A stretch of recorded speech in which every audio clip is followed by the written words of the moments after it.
आपके बीच सरकार राशि झारखंड प्रधान चुकी है। इनके लिए विषय है शिव गुरु कार्य में हमारी सहभागिता। ये प्रोग्राम शिव गुरु का मुद्दा है। जितनी तेजी में शिव गुरु का कार्य फैला है वो इस बात को साबित करता है देते हो अपने अपने क्षमता के अनुसार, अपनी अपनी ताकत के अनुसार सारे लोग मिलकर उस संकल्प को पूरा करने की दिशा में कार्यरत हो। ये हमारा सहभागिता होती है हमारी उस काम में। शिव के गुरु कार्य में सहभागिता एक से जितनी उसकी क्षमता है उससे बढ़ती दे सकता है अगर शिव गुरु की दया हो। कहते हैं गुरु का आदेश अगर शिष्य का जीवन बन जाए, गुरु के आदेश पे अगर शिष्य खड़ा रह जाए तो बहुत से असंभव कार्य भी इस जगत में, इस विश्व में संभव बनकर उतरे हैं। बहुत पुरानी एक कहानी है कि एक गुरु हुए, उनका एक शिष्य था। बहुत तेज बारिश हो रही थी, अंधेरी रात थी। उस अंधेरी रात में, उस घोर बारिश में उसके गुरु ने कहा कि आरोही खेतों में मेरे टूट जाएंगी, तेज बारिश है, कोई और है नहीं आश्रम में, तुम ही को जाना होगा। तुम जाओ और बारिश के पानी को ऐसे दिखा देना, ऐसे रोकने का प्रयास करना ताकि खेत की मेरे टूटे नहीं। गुरु का आदेश सर्वोपरि होता है शिष्य के लिए। शिष्य ने उस आदेश को आत्मसात किया और खेतों की ओर चला गया। जब सारे कोशिशें, सारी विधाएं उसकी खत्म होती चली गई, लेकिन खेत में से पानी का निकलना बंद नहीं हुआ और ऐसी स्थिति आई कि उसके पास कोई भी साधन नहीं हुआ। बस उसका एक शरीर बचा हुआ था, उस शरीर में उसके प्राण थे। आदमी ने अपने शरीर को ही खेतों की मेलों पे लगा दिया। गुरु का आदेश था, गुरु के आदेश में अगर शरीर का भी त्याग करना पड़ता है तो उसे करता है। ऐसी बहुत सी कथाएं, ऐसे बहुत से उदाहरण हमारे आपके सामने होते आए हैं इतिहास में। अभी तो जिनको हमने गुरु बनाया है वो जगत गुरु शिव है, ईश्वर है। उसी ईश्वर को भैया ने कहा कि अपना गुरु बनाइए। बार बार उन्होंने कहा जाइए कि अपना बनाइए। हमारा मन इसको अपना समझता है, हम उसी के प्रति संवेदनशील होते हैं। हमारा मन समझता है कि मेरा घर है, मेरा परिवार है, मेरी पत्नी, मेरे बच्चे हैं, तो उसकी परवाह करते हैं हम। बगल में, पड़ोस में किसी को कुछ भी होता रहता है, मन ये नहीं समझता कि वो अपना है, तो उसके किसी कष्ट से हमारा कोई वास्ता नहीं होता। यानी कि ये सारी बातें, ये सारा खेल अपना समझने का है। जब तक हमारा आपका मन उसे शिव गुरु को अपना नहीं समझेगा तब तक उस गुरु के प्रति परवाह नहीं जागेगी, प्रेम नहीं जागेगा। इसीलिए भैया ने कहा प्रेम का जगना बड़ा कठिन है। अपना बनाकर तब उस प्रेम को जगाने की कोशिश अगर हम करें तो जल्दी कामयाब होंगे। उस दिशा लिए उन्होंने 3 सूत्र दिए हैं, आप सबको पता है ये 3 सूत्र। पहले सूत्र में उन्होंने कहा है कि गुरु से दया मांगिए।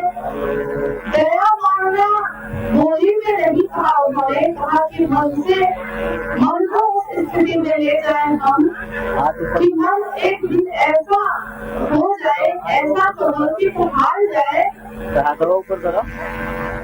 तब उसको गुरु की शरण में जाते हैं हम और दया की स्थिति में आते हैं।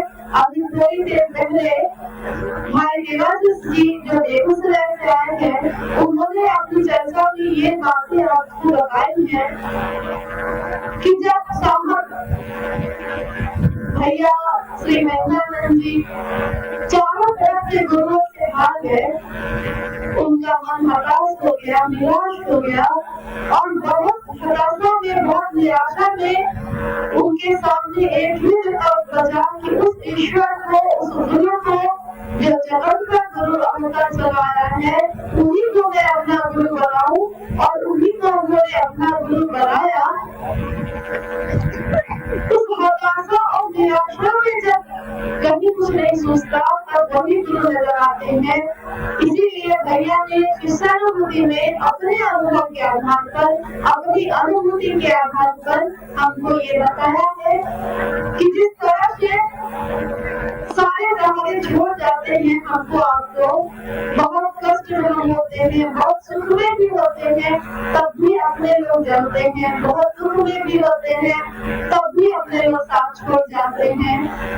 ये बातें साबित करती है कि हमारा आपका जो संबंध लौकिकता में बनता आया है, वो कुछ सीमा तक, कुछ दूरी तक जाकर हमारे साथ छोड़ देता है।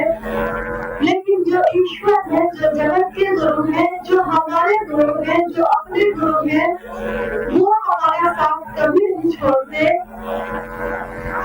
इस कालखंड के प्रपंच से हुए श्री महिमानंद जी, जब गुरु ने उन पे इतनी दया की है कि उनके संकल्प को लेकर चलने वाले आज करोड़ों की संख्या में लोग हैं, उस गुरु के इस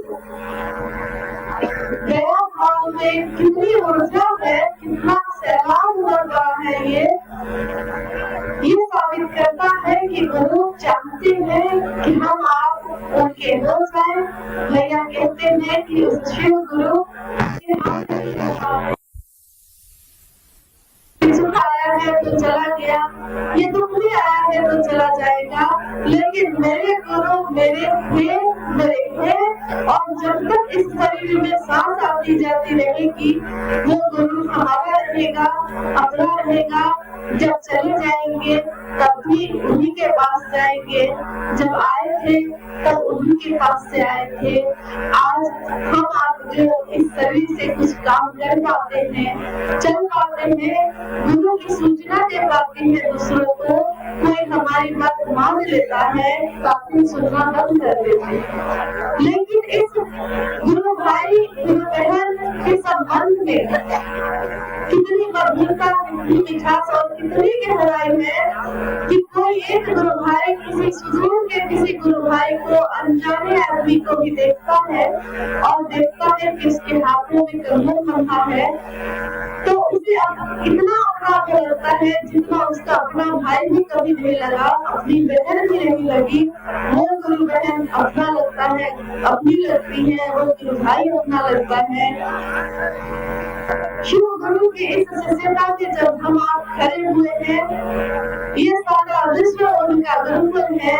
इस गुरुकुल में रहने वाले एक एक व्यक्ति का आपस में उतना ही संबंध है जितना जन्म देने के समय उस गुरु के मन में उत्पन्न होता है।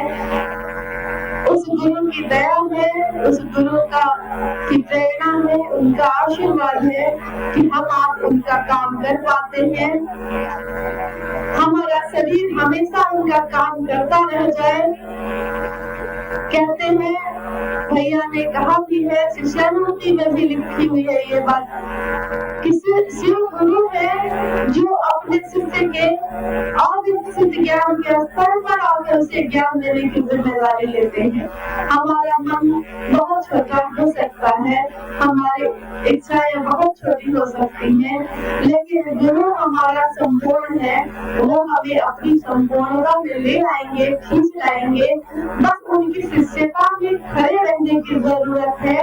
जब उन्हें गुरु मान लिया है तो इससे हम आप नहीं दिए, कभी नहीं दिए, कितनी भी समस्याएं आए, कितना भी सुख, कितना भी दुख, वो गुरु हमारे मन को हमेशा याद रह जाए।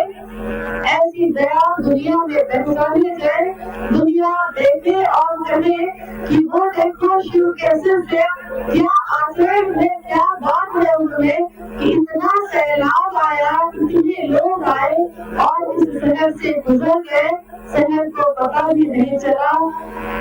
होना ये चाहिए कि शिव कैसे से दुनिया में उनको स्थापित कर दे और दुनिया जान भी नहीं पाए। एक दिल से पैदा होता है, दिल तक पहुंचता है।